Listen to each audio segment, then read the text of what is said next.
Welcome everybody to Fireside Yarns Season 2, Episode 2 in 2022. Number 2. Unfortunately, that's right. We are the number 2 of podcasts, you might say. But look, there's there only it 2 is. of us here tonight. So. That's right. Well, unfortunately, everybody, our brother Reese couldn't be here for this one due to some technical difficulties. So it will be just your boy David. And with me, of course, is the great and powerful Vinno. Vinno, how's it going, mate? Good, man. I'm good. How are you going? Yeah, I'm good. Good episode last week. Our first in-person episode. Man, I it's a thought bit shit. We don't have Reese tonight, but yeah, it is how it is. Telstra, you know. I think we need to be honest with people and just let them know that the real reason why he's not here is he didn't have any of that. Greek cojones. Greek yogurt, man, and those chilies fucked him. So he's still recovering from the Greek yogurt. He's still on the toilet. When the Greeks come, they decimate. Or was it the Romans that decimate? Yeah. I think it was Romans. Mate, it was that sauce. Fuck, that sauce got me. That was some hot sauce. I actually, I don't know why, but I had some more Hicksy's sweet chili the other day, and I don't know why, but I missed something. I underestimated again. Yeah. And I just slathered it all over some shit, and I ended up fucked. It fucking gets you. It's a different experience. It's because it's sweet chili, so you think that you're safe, but you're not. Yeah. But it's that sweet initial, goes sour.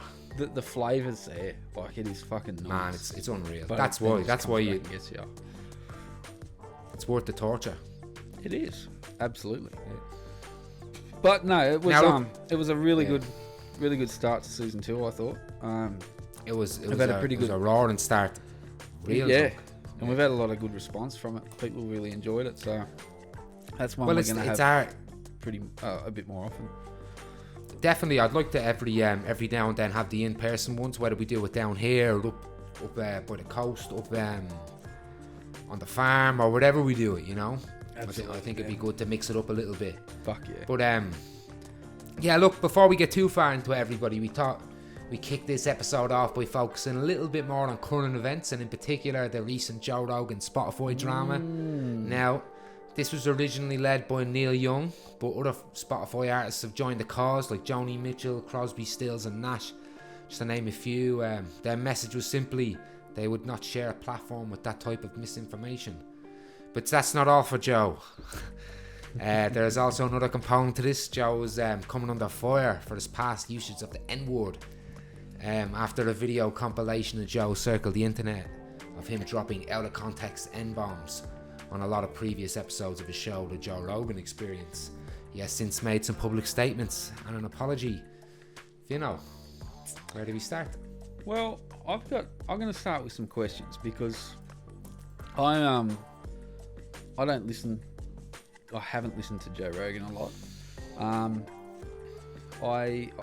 I mean, it's good publicity for him in the sense, you know, that any news is good news. That's not the saying, but fucking any publicity is good publicity. Yeah, sorry. Yeah. But it's interesting how things have panned out and how far people go back when these sorts of things happen. I think a lot of the misinformation that gets put through on his podcast that has been highlighted, it can be dangerous. And even though, you know, they say themselves that they're not a source of true information or medical information, a lot of people do listen and follow that, and the things that he says, and he's got that fan base. So that's where it becomes dangerous. However, are they entitled to their opinion? You know, because there's two sides to the argument, as there is in anything. And there's a lot of people that are annoyed at the fact that, you know, he's getting removed from that platform, which Spotify have every right to do. Well, he's not getting removed. They've removed some episodes of the show. He's not being removed from Spotify. Yeah. No, but those episodes have been removed. So I don't know. It begs the question as to You know, how far is too far when it comes to removing that sort of content, and what other content is removed that sort of follows a similar line. Joe Rogan's a big name, and you know, even the comments from older episodes, and I haven't heard them, I'll admit I haven't heard them, but there is a lot of other material out there with a similar language. Does it get removed as well? How far do we go with this? This is the questions that I've got around it. You know a lot more about, you follow Joe Rogan, you have for a long time, but yeah, there's a lot of questions around it, and there's a lot of talk around it, and a lot of people are angry. So yeah, I'll throw it back to you. Where do you want to start? Because the more you talk, the more questions I'm going to have around it. Because I got a lot. So I've got mad nuance here. Like, I've been, first of all, I'm an MMA fan. I've been watching MMA and the UFC since I got into it through wrestling. So Ken Shamrock was a WWF wrestler at the time, and he came from the Ultimate Fighter. So eventually I would go to video shops and I'd rent it. You know, I'd rent the old UFCs. I'd watch them as they were live, and I've been watching it ever since. And I love MMA. And Joe Rogan himself is a mixed martial arts, along with one of the great analyzers of the game and a commentator. He has a lot of fighters on his show. They're great stuff. So that's like how I got initially, I'd say, into Joe Rogan. I'd kind of seen him on news radio and the remake of the Man Show. Yeah, and Fear Factor. I thought he's the Fear Factor guy. He knows MMA, like, you know what I mean. Like, you know, he's a great commentator, and himself a black belt, a very high level black belt in Taekwondo and in Brazilian Jiu-Jitsu. But again, that got me into the show. And then on the show, back when I was watching it, he was a big proponent against the war on drugs. He was anti-war. He was pretty progressive in a lot of ways, and what he did do, which I loved at the time, because I was a little conspiracy kid, you know what I mean? I loved all that. He would talk about Operation Northwoods and, you know, all that stuff. But he would also, and I guess this, I'm going to look at it with all this nuance, because I remember Joe, he always talks about the crazy side of things. He would have Graham Hancock on his show talking about how the fucking pyramids are actually 10,000 years more older than they were, and there was an ancient civilization that's since forgotten, and the Sphinx has changed, and there's an underwater Atlantis we think we found. You know what I mean? Like, he always had those stonery, hallucinogenic stuff, fucking dudes on his show. Yeah, like, and I like that, and also I didn't agree with him on a lot of stuff too. You know, but the last couple of years, Joe has been, and through whatever reason it started, he has been having a lot more guests on that are the libertarian to full-on conservatives to right-wingers on his show now, and pepper in a couple of lefties. But saying that, you know, they've got the right to a platform, right? Yeah, as much I believe so. As much as it's nuanced as fuck. Yeah, and then both sides are at each other's throat all the time, right? Going to be, but there's such a divide there. But you know, but you said something. Have to remember he has a right to a platform. They do, not just. But what do you mean? Not just Joe. Those people. So, but what platform? That's the argument. Platforms. Yeah, I'm just talking about a platform in general, right? I'm not talking about Spotify yet directly, but. Well, do you mean? Yeah, okay. Go on. So if Joe's got a show, a podcast, right, and he wants to have those people, they've got a right. They've got every right to he's got every right to have those people on there. Just as we do. We can have whatever guests we want on to talk about whatever topic. So if he's approached by somebody and they say, I want to come on your show and talk about this,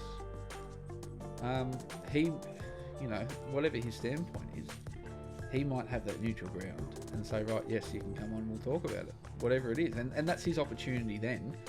You know, if he's interested in the other side of what they've got to say, that's his opportunity to have a debate there.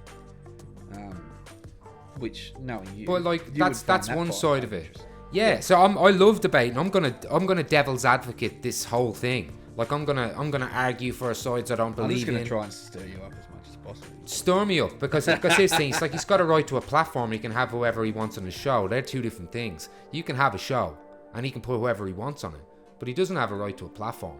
He doesn't have a right to a private platform. Well, do you know? Freedom of speech does not mean like he doesn't have a right to come on Fireside Yarns. He doesn't have a right to go on YouTube. No, but he's got a right YouTube is a private company. He could start his own private company. He's got the right to do that. Yes. Yeah. So he's got the right to create or have a platform, no matter who that is through, or depending on who that's through. He's got the right to it. Correct. At the moment, got a right to what? At the moment, he's through Spotify. He's got a right to have to make and produce a show, yes. but he doesn't have the right to put that show on other people's platforms. They have terms and conditions. Yeah. If Spotify were to kick him off, and he were then to approach another company, right? If that fails, he can then create his own. I don't know about the contract, about whether there's a non-compete after the contract. Well, we can't. They might have. We're not into but the series. But yeah, he's got the right to have those people on for them to come and have their say, right? Yeah. Yep. And they should be given, like, as much as people might disagree, they should be given the opportunity to go and have their say. Yeah. Because the only way that we're going to move forward and remove this bridge between people, the left and the right and all that sort of stuff, is to engage in discussion and have those debates. And that over the years has fallen away to just sitting back and insulting each other, and it's just petty shit. We've gotten away from what we need to be doing. So, I agree. You use the word engage there, so I believe that's the only way. I don't think we can push people away. I don't think we could say, I don't want to hear that, get rid of it. Turn it off is my opinion. Or like Neil Young did. Here's the other argument to it. Neil Young did get change. Yes. Because of what Neil Young did, there was a dip in Spotify. In order for them, now it went back up, but you could say that was obviously due to the changes they made. They've now a policy about disclaimers before episodes that are that don't meet the scientific consensus. They're going to have disclaimers before it. Joe agreed with that too, didn't he? Yeah, this is again everybody. Joe agrees. This is in his initial statement. He agreed that Spotify's actions are good. He's going to actually make an effort himself. He's to have a larger variety of opinions on the show. But he said particularly ones that aren't just on the controversial side and that are more in line with the consensus. He said that. I think this is a great opportunity. I think that shows someone who's willing to engage. Now, that's my opinion. I think that's the what we should be doing now is getting motherfuckers on Joe Rogan's show like we used to. Like he's shown that he will push back against shit with Stephen Crowder, Dave Rubin, Dan Crenshaw, you name him. He's pushed back. He's had Anna Kasparian from Jacobin and TYT on his show. He's had Kyle Kalinske from Secular Talk. He's had Bernie motherfucking Sanders on. He is open to it. It's just lately he has been having these, and it's been alienating one side of his audience, but then he feeds the other side of his audience that are like, oh, Joe, fuck him, and they think Joe's something he isn't as well. So, like, I think ultimately he's quite malleable. Whoever's on his show, he kind of just, not changes to their opinion, but I hate to say he's easily led, but he's someone who's easily, however you want to look at it, but I think his mind can be changed, and it's something we can do is to engage. Now, the word you used there is great, because I was only listening to Jon Stewart, who I'm a big fan of, and is someone that himself had a big platform and represented a political ideology, and he's came out and said you have to engage. We have to. The best way is to engage these people. You're not gonna shoo the crowd. A lot of people. Joe is powerful because people listen to him. They will follow him off Spotify. He's been offered a contract for $100 million from Rumble, which is basically a conservative channel, and we're going to lose. We're going to lose these voices. People are going to shut down. They're not going to listen to us or to you or whatever side you're on unless you're willing to engage. Joe said he's willing to engage. They're going to start moving into and creating echo chambers where it's just, that's right, just the right wing that listen to it. we've got to be open, like you said, to having everybody's perspective on things, because I'm gonna get railed. Yeah. But having both sides of the argument, right? Both sides are very passionate, and they're not always right. Okay, they're not always correct, and somewhere in there you can find equal ground, or you can find that they are after the same result. They've just got different methods. So eliminating and removing people from even having their say is wrong. Now, I don't think. I want to make sure we're getting the arguments in, though.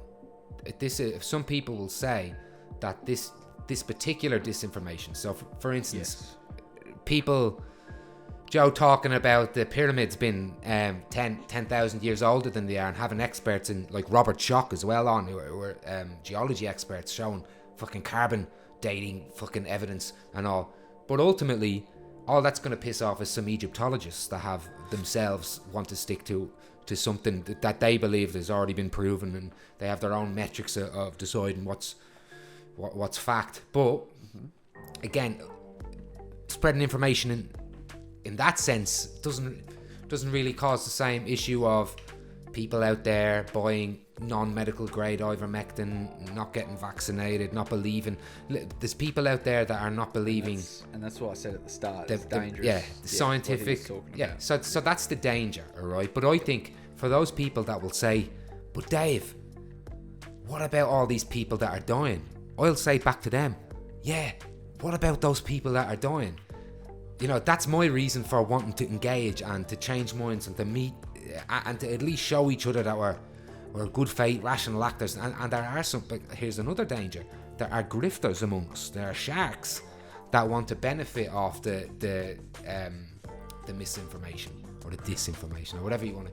They want to benefit off it. They want to get clicks, but they also want to sell you their own medical products. They want to alternative medicines and get you hooked on their content. From the path, but isn't that how the whole anti-vax movement started? Was because of, like you said, a grifter selling books from it, you know. Yeah. So there's a perfect example, and that is still again dangerous. What we used to laugh at them, but there's too many of them now to laugh at. Ultimately, we got to be alright. Come to the table, let's talk. Now, we've got to keep engaged with them. In the past, that's been the way of defeat. If it's embarrassing and you have the information, embarrass them in front of everybody. Invite them all on. Sam Cedar, again, in the American political discourse, was chasing after Stephen Crowder for years. They ultimately had to surprise him on a H3 podcast and expose him. We have to face these people. We've got to reach them, and I've got people who I love that are just want to fucking go to work, come home, and they're hearing one thing from this side and one thing from this side, and it's not just alternative media versus mainstream media. You have mainstream media versus mainstream media. You have your Foxes and your Sky and your Rupert Murdoch corporations, right, News Corp, and then you've got obviously your MSNBCs, CNNs, you have your Washington Post, you've everything in between. We get a majority of Rupert Murdoch's media over here, and we've we've got 4 political parties now. But ultimately, I think you said there's 2 sides. I think there's 4. I think you've got your extreme over here and your extreme over here, and I think you've got Joe Rogan and the normal the scientific consensus here, and I think you've got a fight that's kind of like that. You know what I mean? If I could explain it that way. And I think I do think we have to. Well, I think now I've taken the thumb out. I've thrown the thumb out there. That he's just a spectator. He's lost. This guy. That was fucking distracting me. This shit. He's lost. He's lost. I've got a white hand. Look at that, Vinno. That's just it's an LED there. But now, look, you've got the extremes on both sides, all right? And we got to bring these two together, and these two will battle. And I ultimately do believe that more good can come of this, and I do think if Joe sticks to his word that he will have people on. He also said that he wants to, maybe he should be looking more into himself, looking into the scientific consensus, the data coming out from there too, and the experts in that sense. So he has admitted that he gets stuff wrong and all, and I think this is, like Jon Stewart says, a great opportunity for us to come together. This could be something very good. It's a good talk. It's a starting point for discussion. I mean, we're talking. And Neil Young did it. And Yeah. here, just one thing as well, for all the haters of Neil Young out there that are like, oh, Neil Young's just doing this for clout, and Neil Young just wants a little bit of what Joe Rogan's. Listen, Neil Young is twice. He is twice the fucking net worth of Joe Rogan. He just is. And 60 years ago is when he released his album, and he's still pissing people off. They wrote Sweet Home Alabama about Neil Young. Okay? Neil Young was dissing the South and all. And if you all remember that song, I'll do the lyrics now. It goes, well, I heard Mr. Young sing about her. Well, hurt old Neil put her down. He's talking about the South. Well, I hope Neil Young will remember that a Southern man don't need him around anyhow. And Sweet Home fucking... So that's... He's been pissing off people for ages. He's been sticking to his principles. And that's just... Neil Young's going to do Neil Young. And he got change out of it. He did. He got change. He got a company to change his policy, a joint discourse. And he got the most powerful podcast in the world to say that they're going to... Okay, look, we're going to have more people on. We're going to make changes. We're going to be more informed. And I want to see that happen. However, there was one thing that happened. Wait, we haven't got to the N-word discourse yet, and that's going to happen, okay? No, and that's bigger than Joe. That's bigger than Joe, and we're talking now like that didn't happen yet, basically. But what Joe did a day later, a news site shared an article about ivermectin having some passing human clinical trials in Japan. Yep. And having some success, and he sent out a tweet. He was like, what do we have here? But within like an hour, it was found out that was bogus information, and it never happened, and that the actual it had only been like done in like a petri dish, whereas like bleach would also work, and like you can kill the virus with a lot of shit. So I hadn't got there yet, and he jumped the gun and he deleted the tweet. Now, what some people are saying is that, well, a news organisation, you're saying mainstream media, this and that. When that mainstream media organisation and others, you have to release an equal, if possible, rebuttal of it. You have to let people know. You have to take the story down and offer a what's the word I'm looking for, motherfucker? Offer a. Yeah, but there is a word for that, and everyone knows it now, and they're saying, Dave, you dumb bastard. A retraction, a motherfucking traction, alright? They offer retractions, they do that. But Joe didn't. He just deleted the tweet. It. Yeah. So but that's for me, right after saying that he was going to vet his information, and he shared that, and I'd been defending him, and I kind of felt like, fuck Joe.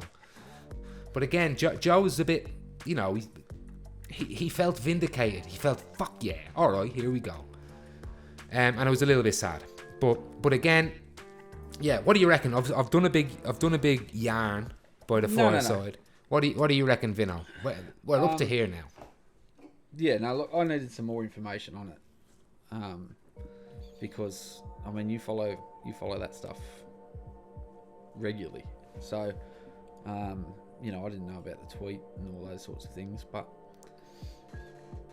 yeah, it's interesting to see people come out of the woodwork with this and get angry, and I know a lot of people do listen to it. A lot of our friends listen to it as well. That's another reason why we can't give up. Can't give up on my friends and family. You know what I mean? I'm sorry, but I'm going to try and change their mind, because they're good people. You know, and maybe right. and here's another thing. If we're wrong, and if you think that you'd like to talk to us and say, actually, Dave and Vinno, or actually this, or bring it on. Come on the show. All love, good faith. Get in the comments after you subscribe. You know, but like we want to. Like, I'm well prepared to be wrong. I'm fucking well prepared to be wrong. Just be ready. I'm prepared to be just a pretty face. I'm just a pretty face, you know. But I don't know. No, I think you're right. Engaged. I think it's highlighted. There's a few things that it has highlighted that we touched on before, and that's the misinformation and how it can spread,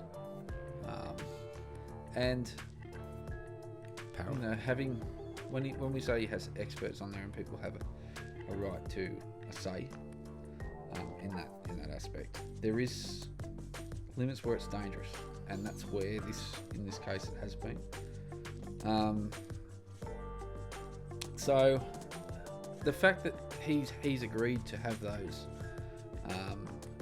concessions. Yeah, and disclaimers and those sorts of things on the show just shows that he's aware of that and that he's willing And to educate himself. He's said he wants to educate himself and have different points of view on. Well, I think he should be using his platform or his show for that anyway. Having people on there that he's not, talking about topics that he's not certain about, and challenging them. Yeah. So, there is just one thing before we move on to the crazy discourse. And I was alluding to a bit about a private company before, and this is the conservatives out there as well. These companies and platforms are private, so what they want to do is they want to sell a product, right, that has the biggest market for that product possible. So in a way, the market dictates what they're going to sell. Okay, so they're hearing customers basically, and its staff, not staff, but its product, which is music and Neil Young. That's music and podcasts is their product. So when there's a problem there and they're getting negativity from customers, they do have to stand back and think, okay, well, look, how can I modify my product to be, that's what it is. Spotify isn't free speech. You know what I mean? So they do have to take that into consideration. However, their brand could diminish in other areas because people think, well, I come here to hear artists and points of view. I don't come here to buy. So there's different ways of looking at it, is all I'm saying. And conservatives, the same conservatives that don't want bakers to be forced to make gay marriage cakes. Now want Spotify to be forced to make a Joe Rogan cake. However you want to look at it, there's hypocrites everywhere. That's one of the interesting things there is the confusion with the American First Amendment, which is right to free speech, to avoid persecution from the government. That doesn't stop private companies from doing whatever the fuck they want with with their product. Or private people, like Joe. But we've seen it quite a fair bit lately with certain things, with this cry for silencing the free speech and all that sort of stuff. But I think in a lot of cases people just need to go back and have a good look at what those laws for us and over there in America as well really mean, and just remember that a private company can do what they like as long as they're not discriminating for any reason, based off ethnicity, gender, those sorts of things. But they immutable characteristics, protected people. Spotify also has a duty of care in the sense that to their listener. If people are getting that misinformation, which is dangerous, it's not just an opposing point of view. It's dangerous. It'd be no different to someone who's pro-Nazi getting on there and flogging hate speech and those sorts of things. It becomes dangerous, and it's to a point where it's not an opposing view. It's leading to something more sinister. So, but also other people saying it's censorship. Yeah, look, I guess they dropped those episodes, but I think that was just to be like, well, we'll get to that. We'll get to the dropping episodes in a while because they are N-word related. But when Joe Rogan first got his deal with Spotify, they deleted 30 episodes. And went in the move from YouTube to Spotify. And no one talked about censorship then because it was Joe negotiating his contract and them talking about what they wanted on the platform. The episodes that are in question, they're problematic episodes. They're Alex Jones episodes. Yeah. Okay, so I thought the ones that were deleted before Spotify, that was where the N-word was used in those. No, that's recently. Okay. Recently they have done another. So I'll get to that in the N-word. So that's where I wasn't up to speed with things, because that's where I thought I knew about the episodes prior to him signing the Spotify deal. Some of them episodes, and I thought that some of them were episodes, the real old ones. He has 1,000 episodes or something shit like that. It's crazy how many episodes he has. But he's not quite. So there is a bit of censorship there.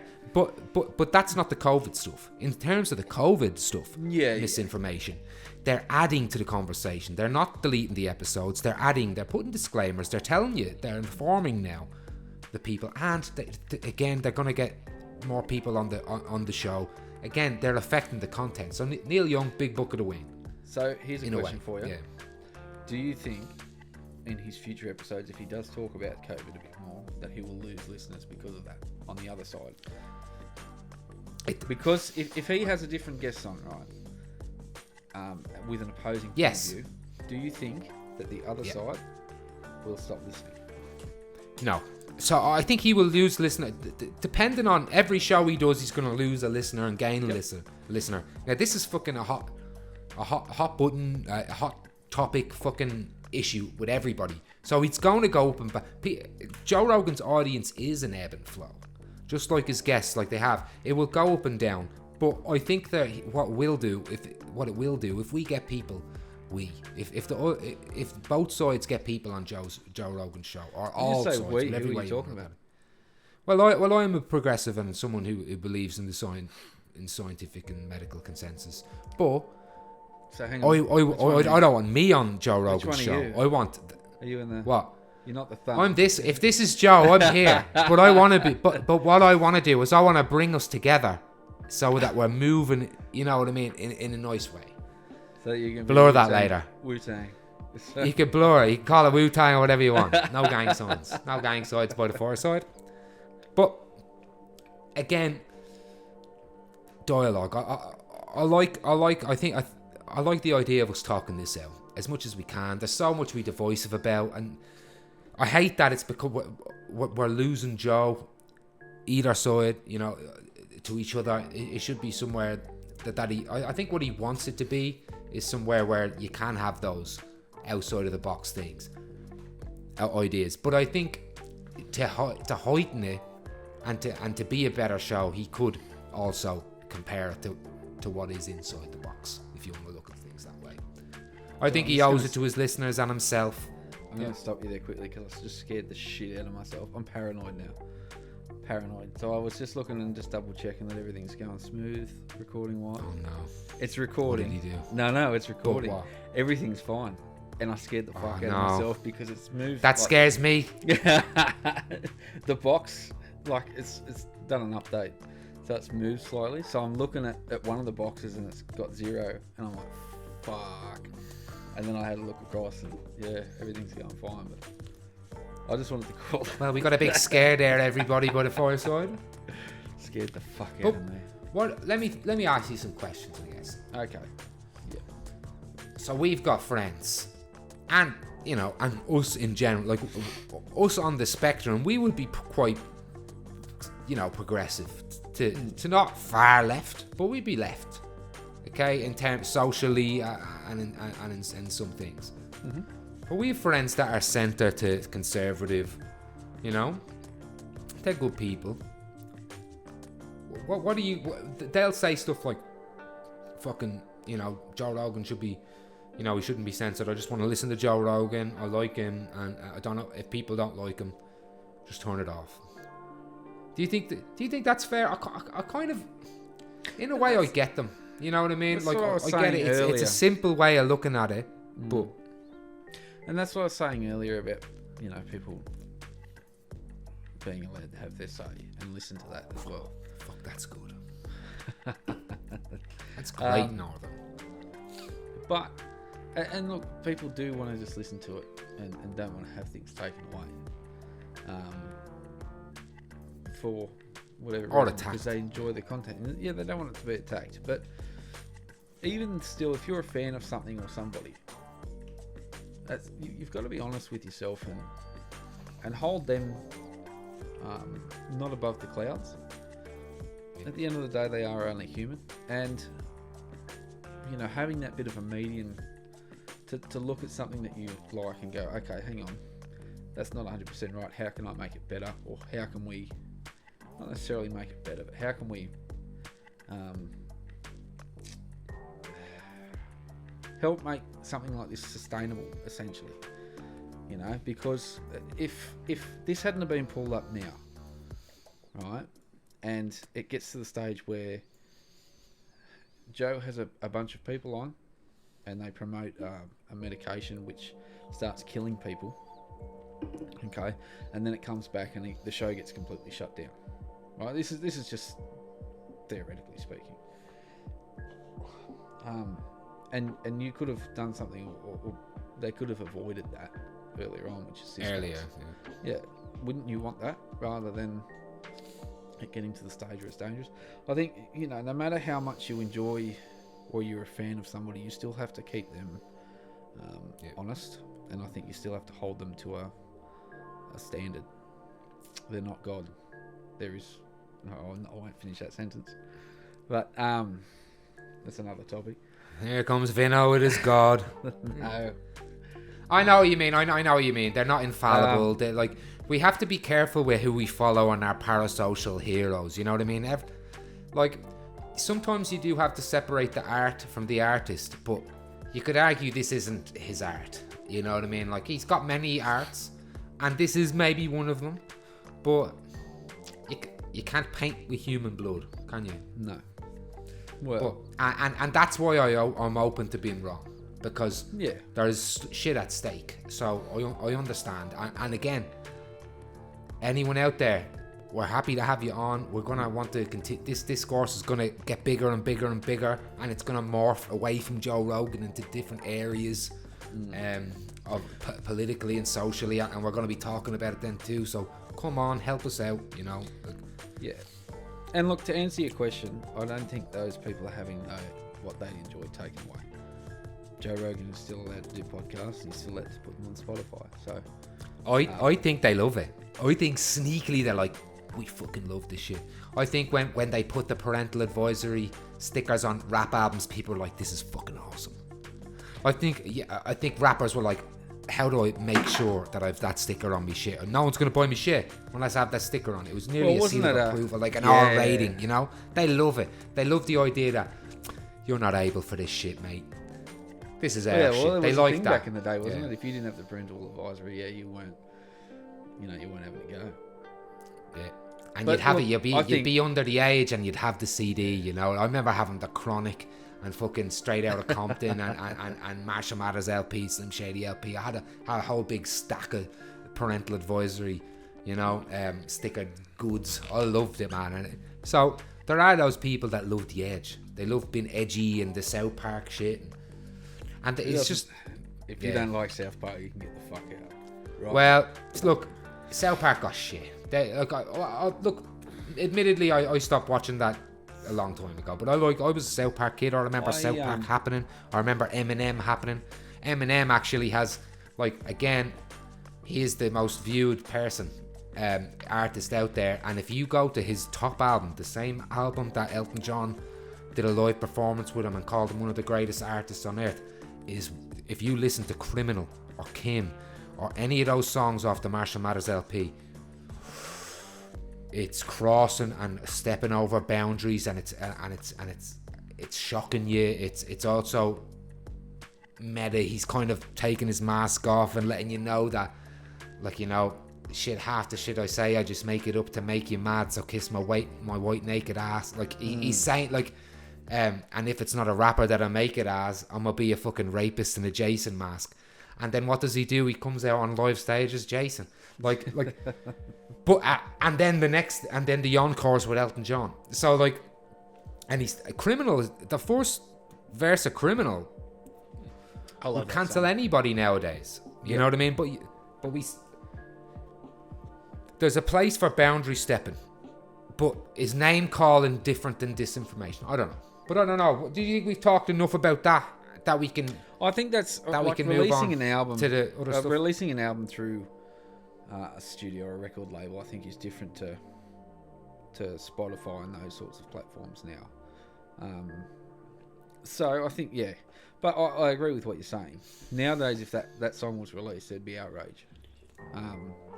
It's there though. You can hear it. You can listen to it on Spotify. You can listen to it anywhere. Look, it can, yes, because I think that's because it's already been released and it's been done through. It's been out for how long now? But we're going back now, aren't we? We're going back in people's history now. So that's going to come up. One thing. I'm surprised it hasn't. You know. Yeah. We have to learn. We have to figure out a system to deal with this shit. It comes back to my question that I asked at the start: how far do we go? You know, how far do we go, and what do we do with it? Because, you know, in the space of a week, the discussion around Joe Rogan has gone from his talk about COVID to his episodes with the N-word in them. So that hasn't taken long, and there would be people there going further and further back to try and find even something just to try and keep him getting removed, you know. Well, that's what happens when you get to that level, isn't it? He got thrown. The Neil Young thing put him back in the spotlight, and then all of a sudden it became a political issue. Yep. So you have opposition research on both sides are going to try and smash each other. See, Joe Rogan got a compilation video about him with the N-word, everybody. And it looked pretty bad, a heap of out of context stuff. And then anybody that was like, oh, screw Joe Rogan for this, like The Rock or Howard Stern, then the people who like Rogan went back in their fucking history and we're like, oh, Rock, you've said some anti-trans stuff here, and you've said some anti-gay stuff here, and Howard Stern, you've done blackface, and now everyone's like, oh, but that was me, that was like an of a tone for that stuff. It's like, well, that's what I mean. First off, how do you feel? We go. So like Joe Rogan 2 years ago stopped doing that stuff, stopped saying that word, and admittedly he was saying it in a way like he wasn't like, oh, look at you N-word. He was, this person's like, he was saying a quote, or he was talking about a situation and he just said the word, because him and even other news organizations and in front of the Senate, when you're quoting somebody, sometimes you will use that word. Now ultimately I think you shouldn't use it, because I think like African American people have come out and said, look, we just don't like seeing white people say that shit. It fucking puts a chill down my spine. I don't think you've the right to say it. Don't fucking say it. Well, and I'm like, they've taken ownership of that word, and for good reason. Yeah, you know? And that's what I mean. So that's why Joe Rogan he came out in his apology and said, this is the most shameful shit. I'm sorry. I'm wrong. I shouldn't have done it. Those episodes are gone. He hasn't done it for 2 years. I agree that he used to believe this way. Yeah. I agree that it's wrong. What I don't agree with is when these sorts of things come up, and you see these compilation videos, is when it's out of context. Because you can take take any footage really and make it seem as heinous as you want, without the context. You could, if there was footage of people in court, you could have so many people, like lawyers, sitting there saying that word. But as you stated, like as you said before, if they're in Parliament or something like that, or in courtrooms, they have to quote it word for word. Right? It's the weight, because otherwise you lose the weight of it, and you want to get it on record. So you're going to get their quote on record. And I haven't heard the episodes in question, but if Joe Rogan is quoting a certain, something that's happened, or he's doing an episode on an issue, and he's quoting people throughout that episode, there is context in all of it. Then that's what I mean. That you've got to have that context there, and to make that makes it better. It puts things into perspective for people. But gives it context, right? So some people say context. That's the argument, because I think everyone that's against Joe realizes, we know Joe isn't standing on a corner hurling insults at people or calling someone that in a derogatory term. However, their argument is that there's never a circumstance where you should be allowed to say that. I'm sure they would have a caveat for the legal stuff, but they're talking about willy-nilly, like me and you saying it here. Even like if we were to quote Joe Rogan, to them they're like, look, and every one of those in context things Joe was saying would still to them be, no, you've no right to say it ever. There is no context where I think you should say it. Say N-word, allude to it. We know what you're saying. We just don't like you fucking saying that. And yeah, okay, that's fair enough. Yeah.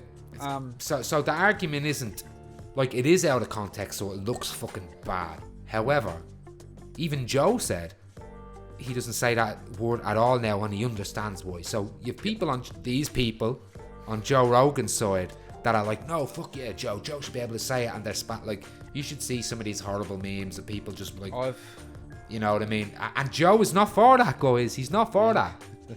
You motherfucker. That's what that's what we've spoken about. Extremes on both sides and how destructive they are. It's funnily enough, these guys. It's the devil. Extremes of the devil, motherfuckers. That's coming from me, an atheist. But yeah, extremes on both sides are destructive for the greater good. I think even extremist progressives hold people. Hold us back more than what they think. They think they're being progressive and they're moving forward and advocating for that. They do more damage than good.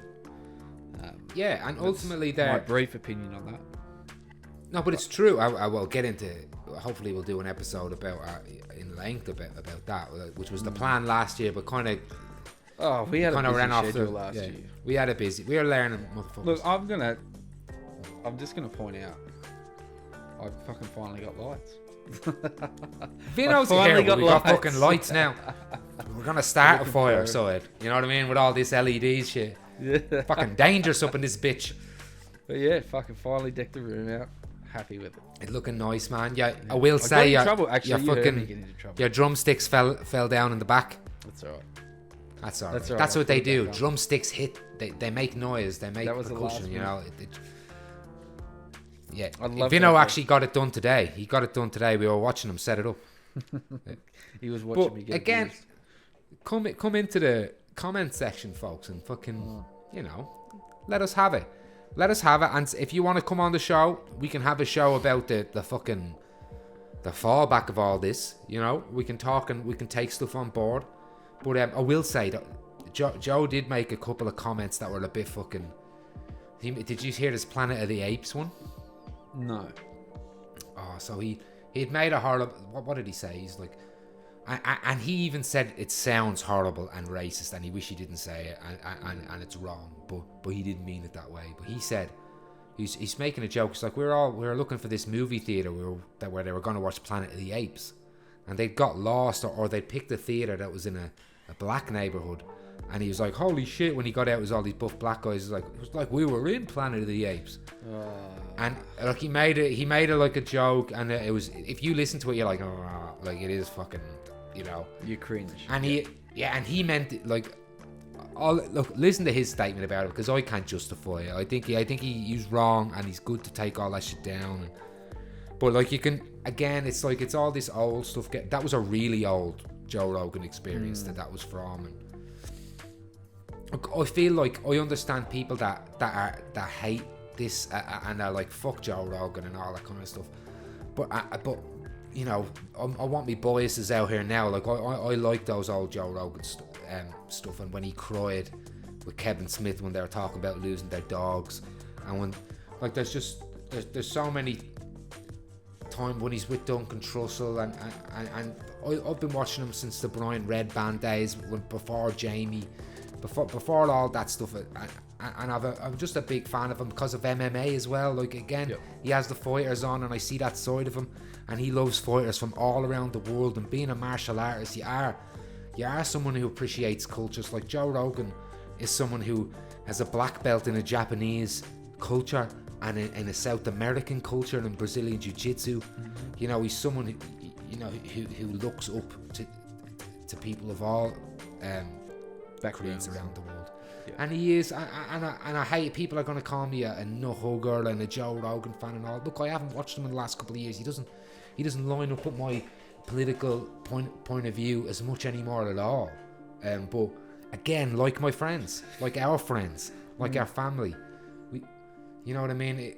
If I seen my friends be wrong in front of somebody and slip up, like say my mom, and she's not, my mom's pretty lefty. But if say she in her old age became conservative and said some horrible, even say she turned into some Karen on the street and she said some horrible shit and she meant it, not even like Joe, I would want people to go be like, come here Mrs. Come here, it's all like, to understand, to be like, oh look, this person's, you know what I mean, they're first of all a person, a human, everybody, and there's someone who loves them somewhere, and if they're not in their right mind, or if they're stupid or wrong, like the way we attack people, and people be like, oh, Joe Rogan's not some old lady, it's not like your mom. So you don't know what my mom's like. My mom is a very short lady, just like Joe. She might be a little fuck. She might, So you're gonna get yourself knocked out, boy. Oh yeah, I'm gonna. There's already. I can see people typing, "Fucking Dave."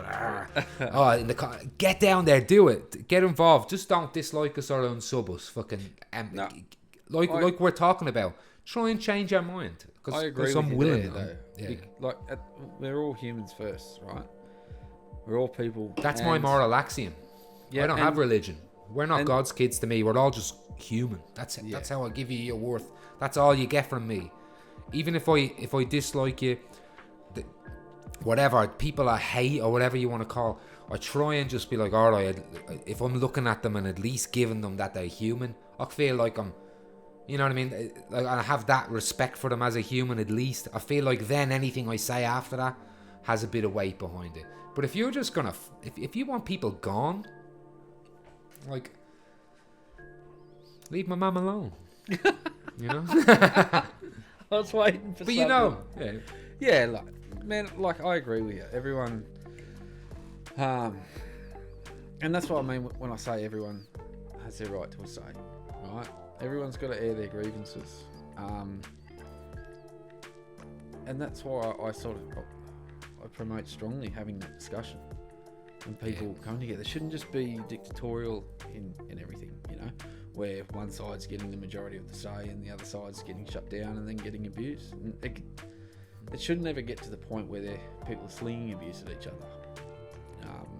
But that's where we've come to, and that's, I think, why these sorts of issues blow up massively, because people get very defensive, and it's all because of, you know, these underlying issues.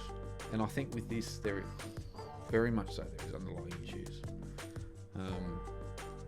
that we've, for 2.5 years now, we've had the discussion and the discord around COVID-19, and we're still in restrictions, and there is a lot of frustration, there's a lot of anger, there's a lot of people just wanting to see the end of it and move on. Everybody wants to see that, and it gets to the point where these things blow up and become, you know, the old saying, turn a mountain into a molehill. Make a mountain out of a molehill. Turn a man into a mountain mole. Yeah. You know? Make a mountain. Turn a mole into a mountain hill. Yeah. Oh, because you know what they say? They say this. Do you know what they say? I've fucked up my sayings completely tonight. But you did. What? There was one at the start. What did you say? No, I'm not going to call it out. It's like all publicity is good publicity is what I think you meant.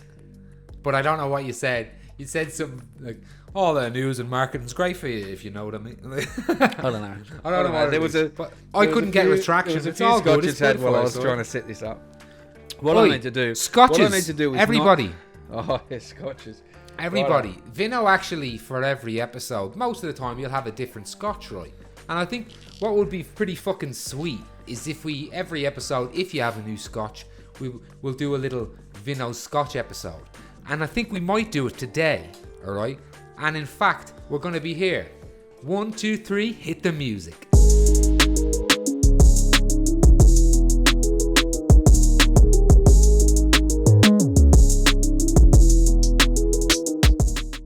Alright, so this week we've got one that Rin just picked up for me from the shop. Shout out to I've Rin. had this one. Shout out to Rin. She's good at picking these. So this week we've got Monkey Shoulder. Ooh. The original. Nice way to get the monkey off your back. Yeah. The blended malt Scotch whiskey. So I've had that one before, and it's really nice.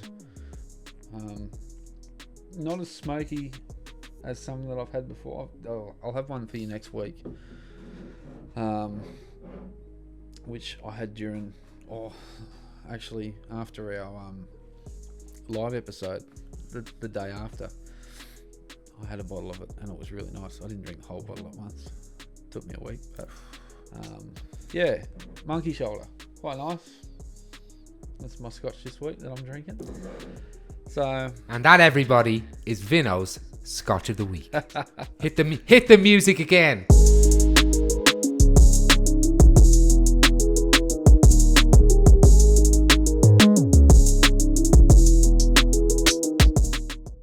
Alright, everybody, welcome back to Fireside. That was Vinno's Scotch of the Week, and we'll get back into the discourse. Do you have any questions about it, Vinno? You said you had a couple of more things you wanted to chat about in terms of Joe Rogan. Joe Rogan? Yeah, so, I mean, touching back on what you were saying before, we talked about it briefly about, people asking the question is, why can't it just be left alone? Why can't we just, why can't we have nice things? Now, you talk a fair bit and keep in touch with a lot of the left side of, I'd say, the political agenda. Yeah. What's their thoughts on that, do you think? I mean, we wanted to have a guest on tonight, and we just weren't able to it would be good to get an American on in particular, because it's I guess we're in the West, so everything is quite American centric, isn't it? Anyway, when we get those types of platforms are generally American, but well, given that it's two-pronged. Issue has come from there too. So like it shouldn't be a political divide. A scientific consensus should not be a political divide. It really shouldn't be. But for whatever reason, that's just what happened. And the left, the pro mandate, pro scientific and medical consensus of coronavirus has fell on the left, and then counterculture, conspiracy, alternative facts, all that's for. And there's going to be right wingers hate me now. They're like, "Fuck you, Dave. Call it what it is. The truth, lads. It's just not who I am. I'm sorry. Come on and tell me I'm wrong. Tell me I'm wrong." But you're wrong. That's where the left falls there. The left falls there, and the left also another issue during things like a pandemic, when shops are closed, the economy's getting hit. The left are for more welfare, right? So therefore, they're pro the government stimuluses and helping people out and free childcare, all that kind of stuff. America's a little bit different than us. Like, obviously we had free childcare during all lockdowns, all that type of stuff. We had a variety of different things, and we're a lot more stricter in a lot of ways, which you can. And we're lucky geographically. We're girt by sea as a giant island, and we're very broken up. We generally just live around the rim, like me some nights. But playing basketball, everybody. I'm playing basketball, motherfuckers. Or am I? Or am I? Am I just a generous lover? But I don't even know where I was. That's what she said. Oh, I don't even have to be at your house, and I know that Em's sitting outside the door, just going, "Oh, for fuck's sake!" She's rolling her eyes. That's why we keep her outside the door.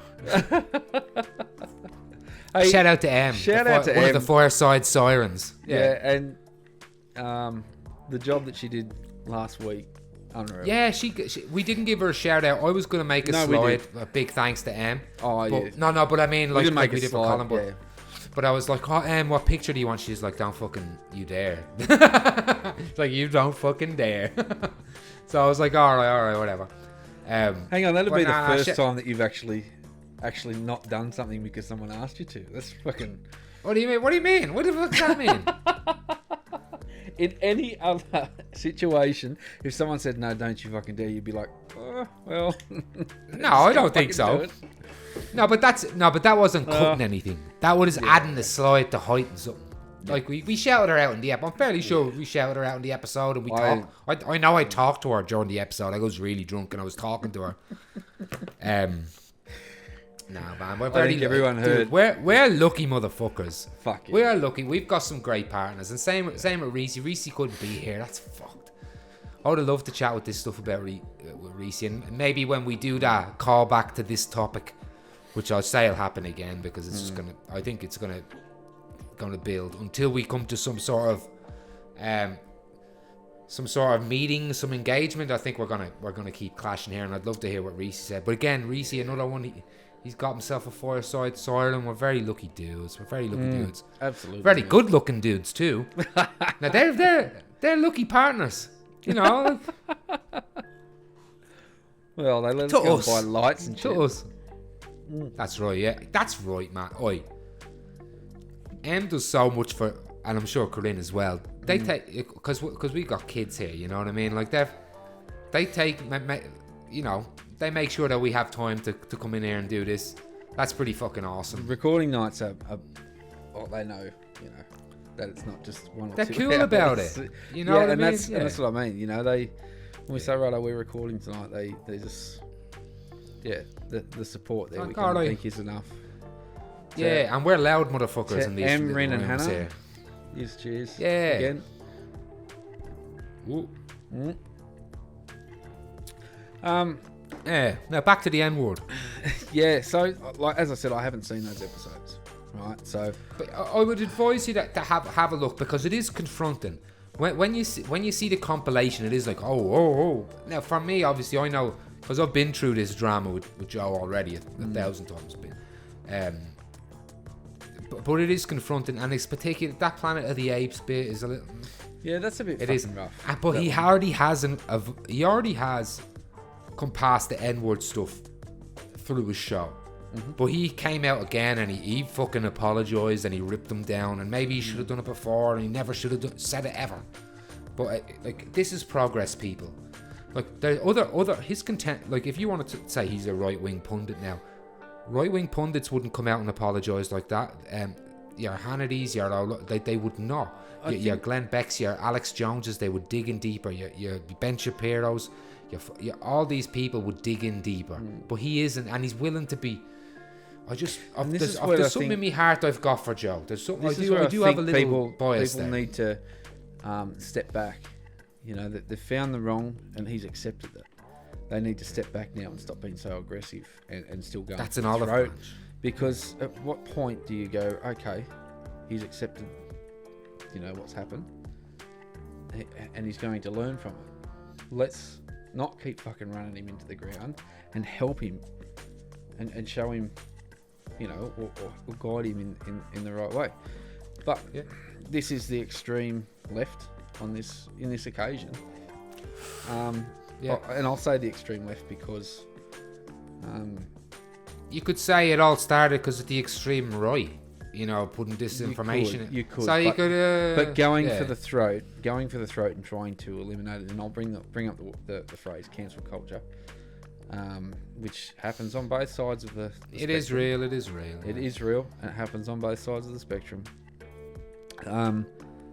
Need to stop, sit back for a second, and go, okay, maybe he's, you know, yes, what he's done is wrong in regards to the things that he said. Let's help him get on the right track, or let's help him.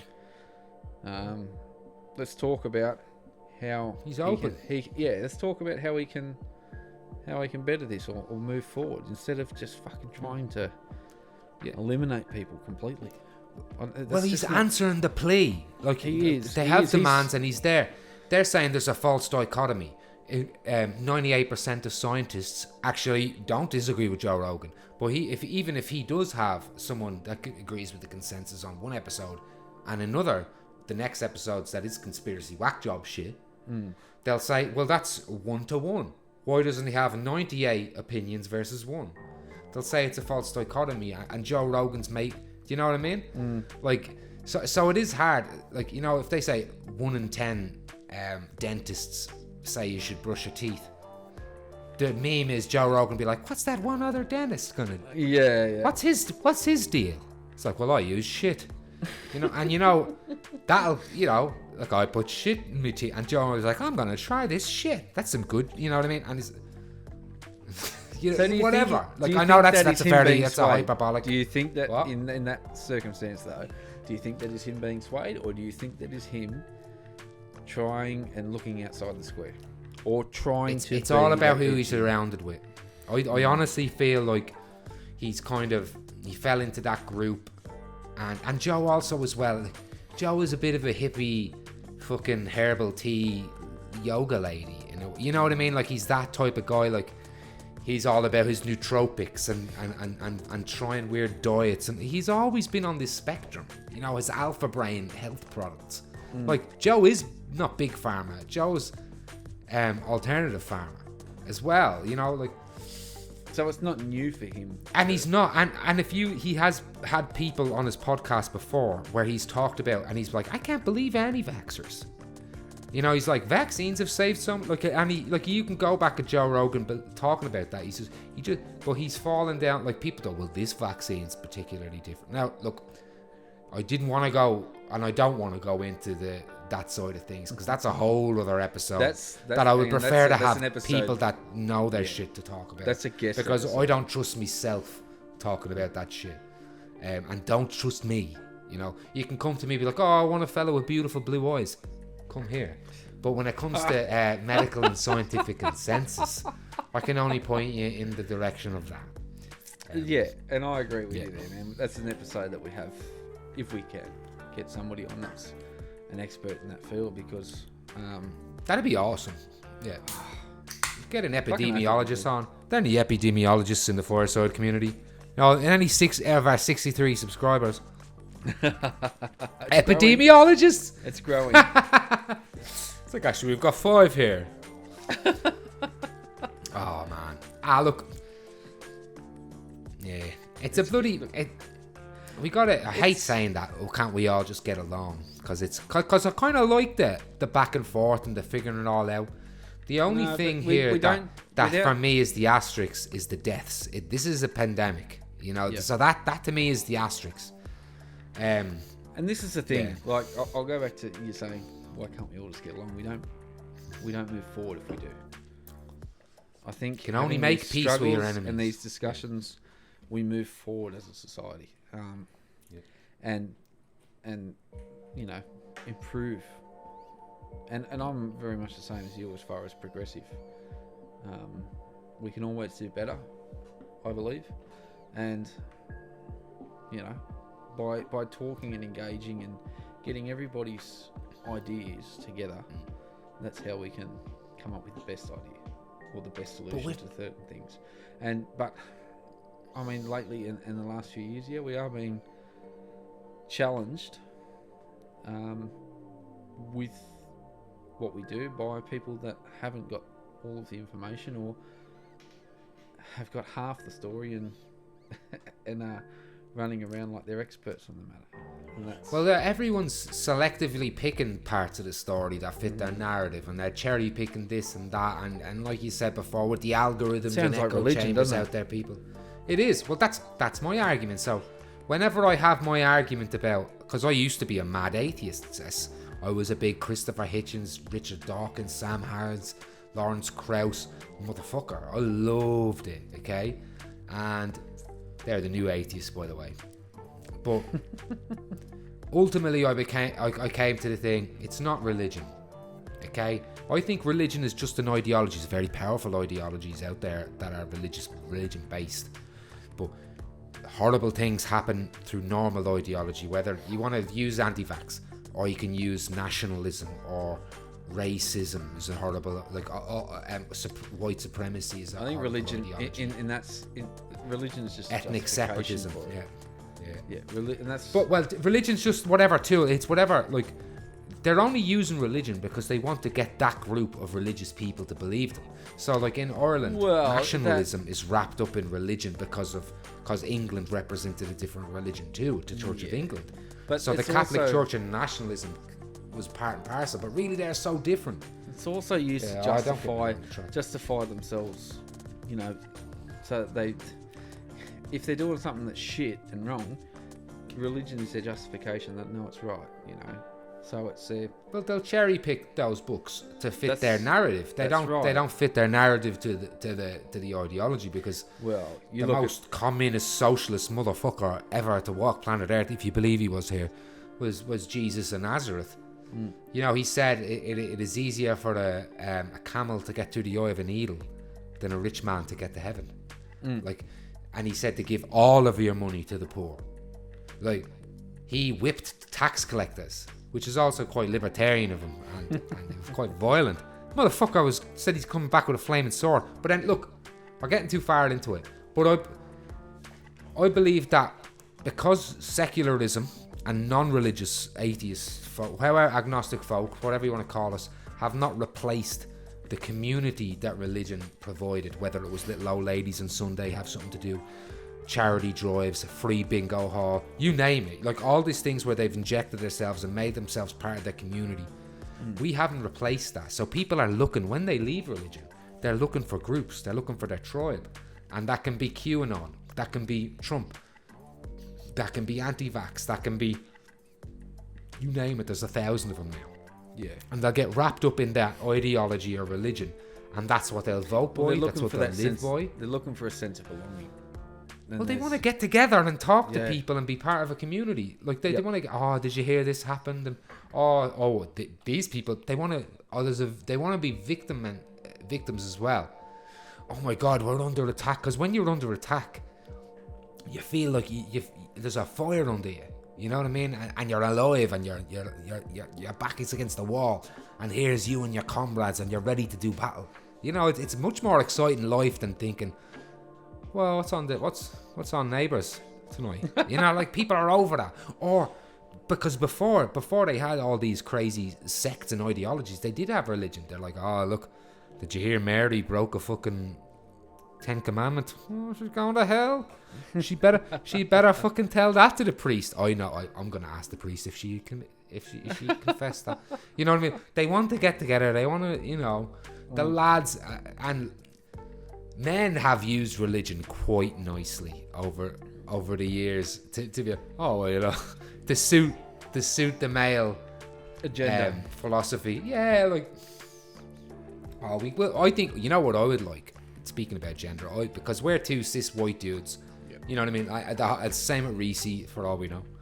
You know, but well, I say white dudes, but actually Vinno is. I'm sorry, but Vinno is indigenous as well.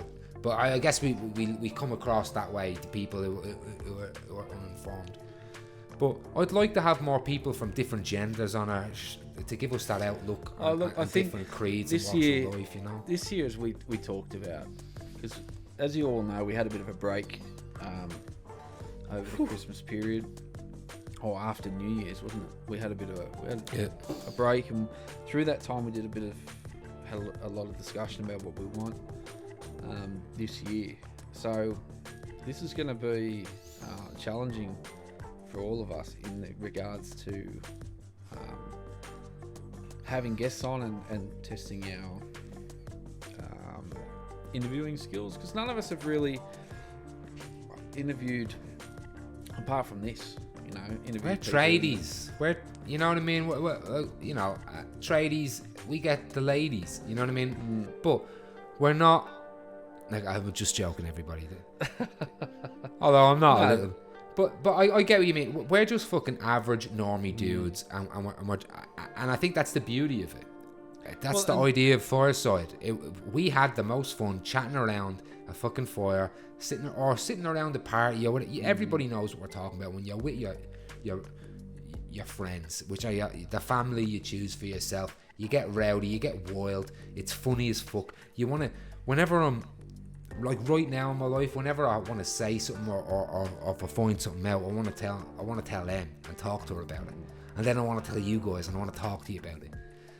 And I think that's what the show is about in its foundation. But we want to get better. We want to stretch our capabilities technically. We want to have a better show. We want to do live streams. We want to have content and highlight videos and all that shit. Yeah, we want new people on as well. We want people that guests we haven't points spoken of view to before. Yeah, and that's you know, that's the idea behind it, isn't it? Like, let's talk. Let's get on and have a chat, and But for tonight, how you feeling? What? I'm feeling good. Look! I wish Reese was here. That's because this is our first episode back on in the panel. You know, it would have been nice to get Reese in there, but he'll be back next week. Everybody will make sure of it. We always miss him now. You know, when he well, he's a third of the fucking show. Like, you know, like even us, because there's certain things that Reese is, you know, we rely on him for. Even setting up for the show took us fucking an hour, trying to get that third slot. Like, So well missed. You know. Well missed. Well, we're looking forward to having Reese back next week.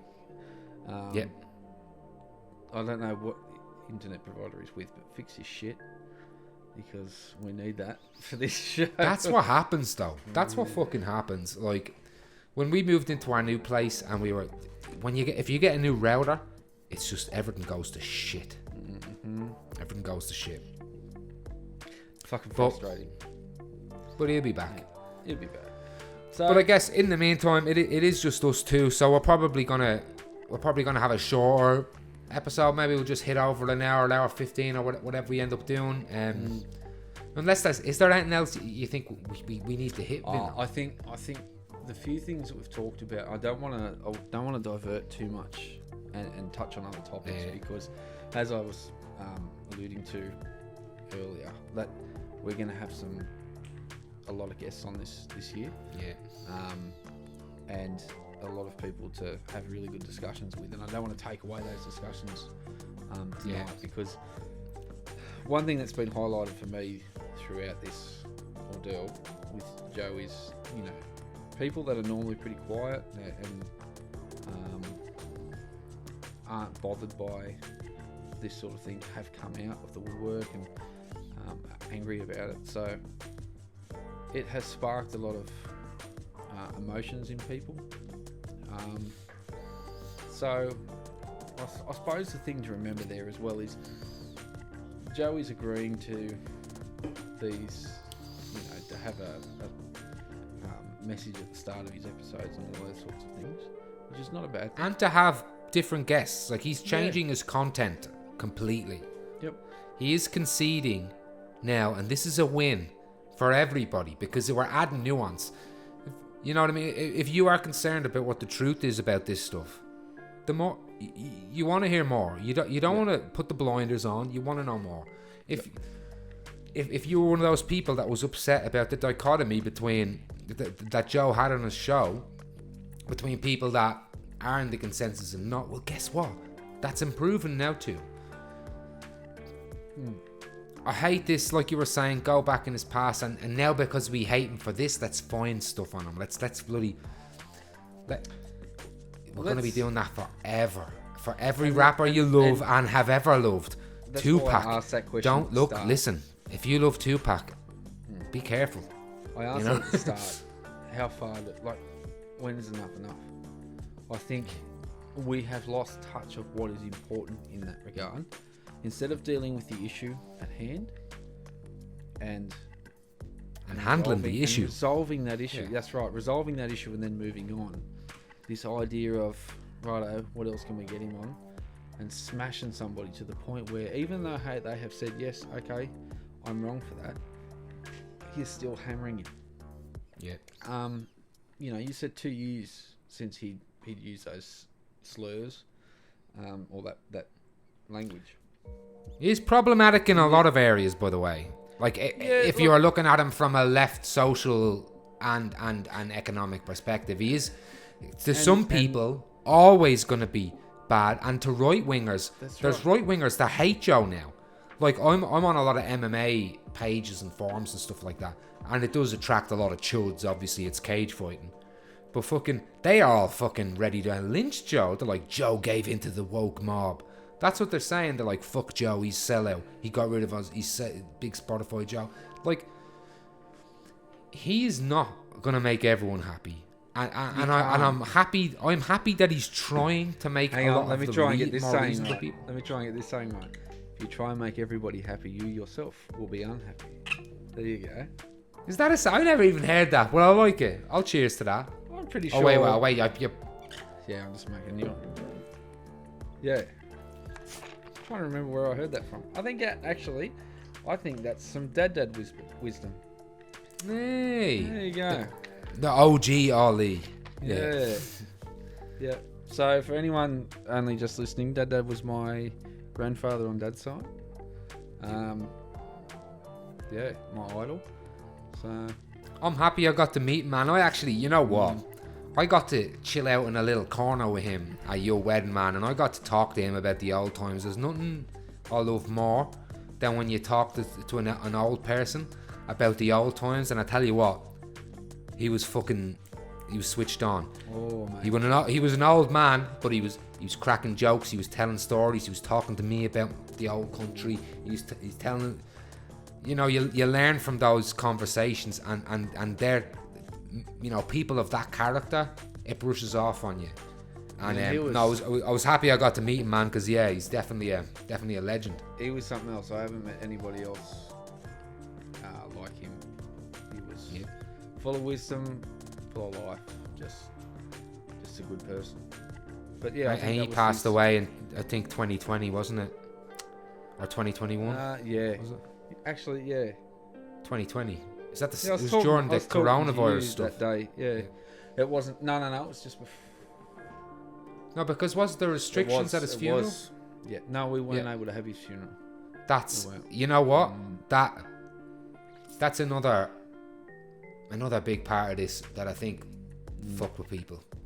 And that's what I was talking about before. You know, when I said that people are frustrated, people are angry. There's a lot of emotions around, and those are the sorts of things. People have lost family members, friends, and they just want to see an end to the pandemic.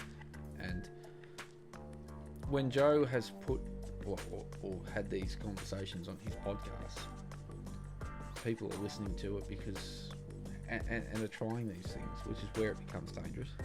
Well, that's and they're also like, oh, Joe's telling us we don't have to do this. Yeah. Joe's telling us this is silly, and I feel like this hurts. This is hard, and Joe's telling us that we, you know, and maybe Joe isn't. Maybe he's having people on that are alluding to things and downright saying that there's conspiracy or coercion or whatever there is. But God, we're all just here. I hate that, but we all on this fucking planet. We gotta live with each other, you know, and we can live with each other, hating each other and at each other's throat. We can figure it out. We have to be civil. We gotta be civil. And like Christopher Hitchens, one of my heroes, saying civility is overrated. But I don't know. I think we need a little bit of it now. I feel like, again, but however, we are still willing. You motherfuckers, you Firesiders, you fans, you hate watching motherfuckers. That one motherfucker who unsub. All of you, like, I know you still watch. And people who are unsubbed, sub. But if you want to come on here, or if you want to talk privately about it, please do. Don't hate us for this. Don't say that we said some stupid shit. Come on, correct us. We're willing to change. I always say some stupid shit. Yeah. I can't even get sayings right. We are stupid shit, you know. Yeah. You said a couple of stupid things from time to time. I said last episode, everybody. I said some stupid shit. But anyway, everybody, it's been good. It's been good being back. It's good being back. I'll say that. I miss doing it. This is our first. It was I guess supposed to be our first normal back to business show. In our standard programming. But we don't have Reese here, so really it doesn't feel like we're back yet to me yet. And we're gonna. This is a whole year. We only did half a year last season. Yeah. We've got a lot of room to improve. We already look at us. We're setting the place on fire. We're ready for it. And there's a lot of stuff I want to do in those in-person shows. Oh man, I can't wait. We've got big gotta come to you guys. We have got big plans this year, and I'm really looking forward to it. But yeah. Next week we'll have Reese back. So we'll have Reese back. Stick with us. But I'll bring us out. Yeah. I'll bring us out. Everybody listen. Raise your Fireside beverages. Look, before we see go you next time. Wait. I just want to give a quick shout out to Tony Baker. So hey! Tony was watching the episode during the week, and we know Tony from school, by the way. Yeah. When we were kids, we know Tony from school. He's a fucking legend. Threw us a comment. We really appreciate it. So thanks, Tony. As always, big thanks to Sean. The Hicks. We're always sponsored by Hicks Homemade Sauce. There's not a week goes by that I'm not looking for that shit. That's what I'm all the Worcestershire sauce is gone. That's why I'm on extremely hot, sweet Reaper, fucking chili right now. But yeah, big shout out get back to town to Sean, because he not only did he sponsor or give us some sauce for last week, but watched the episode and gave some really good feedback. So we always enjoy that. I want to thank Sean for a lot of... Actually, while I got some jar in me, Sean is a special dude to me, eh?